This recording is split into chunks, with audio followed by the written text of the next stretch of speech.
Following increased ICE activity in Minnesota over the last week or so, the Department of Homeland Security released a new website detailing their arrest of who they're calling the worst of the worst. And of the thousands of arrests across the country listed on the website, we took the time to dig into those from Minnesota. ABC 6 News reporter Chandler Jackson joins us now with the results. Chandler, what did you learn?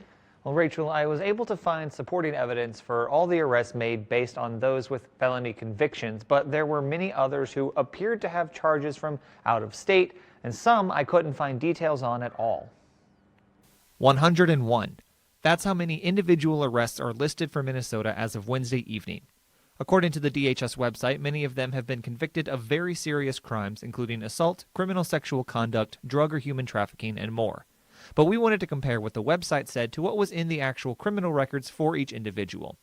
To do so, I started by plugging in the names of every person into the Minnesota Court Records Online, or MICRO, case search tool. Many came back with records of the crime listed alongside them. For at least one, the conviction on the DHS site didn't match what was in MICRO. Some took longer to find than others due to differences in the names between DHS and MICRO. But others didn't show up at all. For those, I took to other sources, Pacer, which tracks federal court cases, or just Googling the name of the person. In those cases, I found many whose convictions actually came from other states. When I looked at the location of their arrest in Minnesota, many seem to have been taken into custody from federal prisons in the state, such as those in Rochester and Sandstone. And at least one individual listed as arrested in Minnesota appears to have actually been arrested in Denver in April. For at least some immigration law experts, this serves as further proof of the administration's lack of transparency in this process, particularly with how quickly it seems to move. As part of that, what the rapidity, I think, speaks to a willingness to